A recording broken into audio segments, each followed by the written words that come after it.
So it's a totally unexpected, like cold night in at the end of April in Bakersfield. I'm wearing like two hoods, jacket, sweatshirt. It's really bizarre, but I'm totally thankful for it. So I'm out walking by myself. I might run around the block.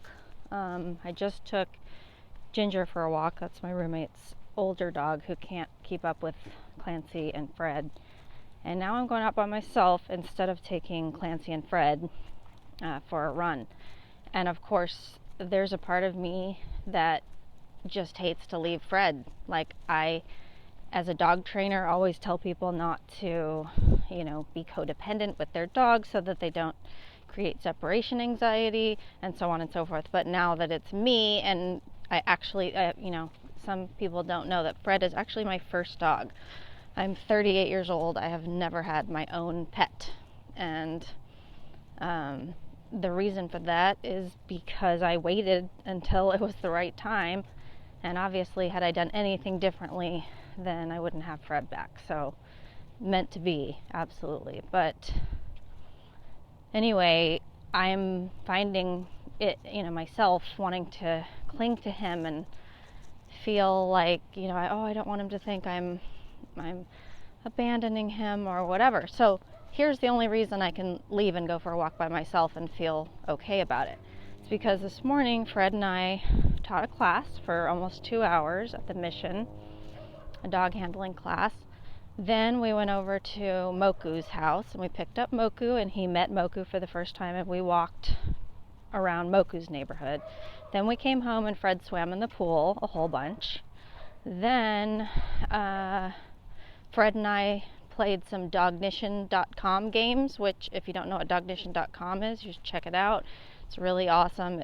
It's really fun, and you can play these sort of brain games with your dog to find out what their learning style is, which is very cool.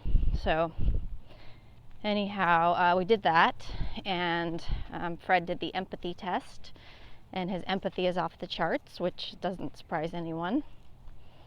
And then, let's see, he ate dinner, and then he played with Clancy and ran around the yard for a solid half hour, 40 minutes. So Fred has had an extremely well-rounded day. He's very tired. He's relaxed. And that's what I am trying to instill, or sort of readjust or just adjust in Fred, is the ability to really truly just be calm, because he is definitely a chill dog. He's just been having a little bit of trouble calming down. So at any rate, and another part of that is separation from me, creating distance sometimes. I mean, at very strategic times, not like for a whole day or for a whole hour or something like that, but in a training context, having him lay across the room from me and not letting him cling to me, because that's what was causing the reactivity issues with the other dogs. So in other words, leaving him at home in my room for, half an hour while I walk Ginger, and then go for this walk by myself. There's no guilt. That's what I can't feel sad about it, because the last thing I want to do is make Fred feel responsible for my feelings. That's absolutely, I don't ever want him to feel like he has to do that for me, or for anyone. He doesn't have to take care of any person's emotions. That's what he, and he does that naturally. He totally does. He always did, and he always will do that naturally, just give of himself.